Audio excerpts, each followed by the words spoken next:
বাংলাদেশে যে কি হচ্ছে নিজেও আসলে বুঝতে পারতেছি না। জুলাই মাসে গেল তো সেটা আর না বলাই ভালো। আমি ওসব স্মৃতি একদমই মনে করতে চাই না। জুলাই যাওয়ার পরে ভালোই ভালোই আগস্ট মাসটা শুরু হলো।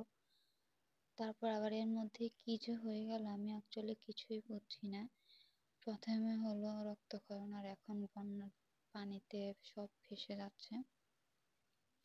নিজের প্রিয় মাতৃভূমিকে যখন মানে এই ধরনের ট্রিটমেন্ট অবস্থায় দেখি তখন আসলে কতটা খারাপ লাগে সেটা অ্যাকচুয়ালি কাউকে বলে বোঝানোর মতো না, বা এই ফিলিংসটা বলে কাউকে বোঝানোও যায় না।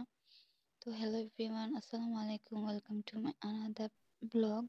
তো আপনারা সবাই কম বেশি জানেন যে কুমিল্লা, তারপর ফেনী, নোয়াখালী এসব অঞ্চলে খুবই বন্যা বেশি বেড়ে গিয়েছে ইদানিং। আর বন্যাটা শুরু হয়েছে কিন্তু এগুলা থেকে। আর কুমিল্লা যে গুমতিকে কিন্তু কুমিল্লার দুঃখ বলা হয়, তো কুমিল্লাতে একটা দুঃখ আছে, সেটা হচ্ছে গুমতি। এই গুমতির জন্য কুমিল্লার সবচেয়ে বেশি ক্ষতি হয়েছে। তবু যাই হোক, আমরা যতদিন স্টুডেন্টরা আছি দেশের কোনো ক্ষতি হবে না ইনশাল্লাহ। কারণ যে কোনো বিপদ আপদে দেশের সবার আগে কিন্তু স্টুডেন্টরাই দৌড়িয়ে ঝাঁপিয়ে পড়ে। যখন এই বন্যাটা একদম বিশাল একটা রূপ ধারণ করে তখন থেকে কিন্তু স্টুডেন্টরা সবাইকে হেল্প করা শুরু করে, তাদের নিজেরা নিজেরা মিলে কাজ করা শুরু করে। আমি বুকে হাত দিয়ে বলতে পারবো যে ঘরে মনে হয় কোনো মায়ের সন্তান নেই যে দেশের এই অবস্থা সে ঘরে বসে থাকবে বা বসে বসে রং তামাশা দেখবে। সবাই কিন্তু নিজেদের মতো সাধ্য অনুযায়ী সবাই হেল্প করতেছে যারা বন্যায় ক্ষতিগ্রস্ত হয়েছে। তো সেদিন আমিও একটু গিয়েছিলাম, গিয়ে তো আমার যতটুকু আশা ভরসা ছিল সবই ভেঙে গেছে, কারণ আমি একটু ইমোশনাল অ্যাটাক বেশি হই। এই ধরনের পরিস্থিতি দেখে আমার কাছে খুবই খারাপ লাগছে যে মানুষ এখন কি করবে না করবে। আমি কিছু কিছু আপনাদেরকে ক্লিপ দেখাবো যেখানে মানুষরা কত অসহায় সেটা বোঝা যায়। তারা তাদের ঘরের জিনিসপত্র সব তো নিয়ে বের হতে পারে নাই, যা যা নিয়েছে সেগুলা নিয়ে যখন রাস্তার পাশে দাঁড়িয়েছিল আমার কাছে খুবই খারাপ লাগছে, খুবই খারাপ লাগছে। আমি আপনাকে এটা বলে বোঝাতে পারবো না।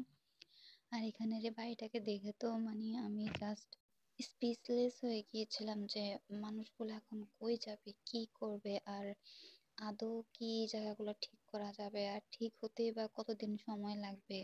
এই সময়গুলোর মাঝখানে তারা কিভাবে তাদের লাইফটা লিড করবে বা তারা কিভাবে সার্ভাইভ করবে, তাদের জন্য আমার খুবই খারাপ লাগতেছে। তবু আল্লাহর উপর ভরসা রেখে বলছি আল্লাহ তাদের সুদিন যেন খুব তাড়াতাড়ি এনে দেয়। তো ওখানে থাকতে থাকতে চারপাশটা ঘুরে দেখতে দেখতে কোথায় পানি বেশি কোথায় পানি কম সেগুলোই একটু ডিসকাশন করতে করতে সন্ধ্যা হয়ে গিয়েছিল। আর সন্ধ্যার পরেতে এই জায়গাগুলো আরো খুবই মারাত্মক আর ভয়ঙ্কর দেখাচ্ছিল।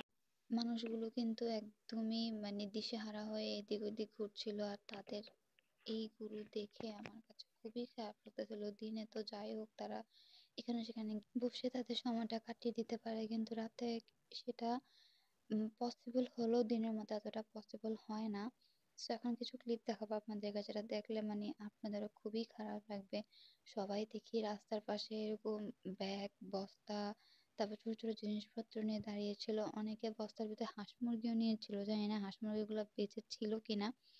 তাদের এই দুর্দশা দেখে আমার কাছে খুবই খারাপ লেগেছে, খুবই খারাপ লেগেছে। ইতিমধ্যেই কিন্তু অনেক কন্টেন্ট ক্রিয়েটররা আছে বা যারা সোশ্যাল মিডিয়াতে তারা অনেকেই দেখি যে যারা বানবাসী মানুষ তাদের সাহায্যে এগিয়ে আসছে। তারপর ভলেন্টিয়াররা, আমরা যারা স্টুডেন্ট আছি তারা তারা তো প্রথম থেকেই আমরা আছি, যারা বানবাসী মানুষ তাদের পাশে আর সারা জীবন থাকবো। দেশের কোনো ক্ষতি হওয়া মানে আমাদের ক্ষতি। আর এই মানুষগুলোর কষ্ট দেখে তো মনে হয় না যে কেউ আটকে থাকতে পারবে ঘরে, এক মুহূর্ত ঘরে মনটা টিকবে। আমার হাজবেন্ড সে নিজেও আজকে 3-4 দিন যারা বুড়িচং আটকা পড়ে গিয়েছেন, কিছু কিছু ফ্যামিলি আছে ওখান থেকে রেস্কিউ করে নিরাপদ স্থানে তাদেরকে এনে দিচ্ছেন। আর তারপরে তাদেরকে কিছু খাবার, তারপর একটা নিরাপদ বাসস্থান, বিভিন্ন জায়গায় কিন্তু এখন আশ্রয় কেন্দ্র তৈরি হয়েছে, তো সেই জায়গাগুলোতে পৌঁছে দিচ্ছেন। আর আমি দোয়া করবো যেন আমাদের দেশটা আবার আগের মতো সুন্দর হয়ে যায়, সবকিছু ঠিক হয়ে যায়, আর যেন কোনো ঝামেলা না হয়।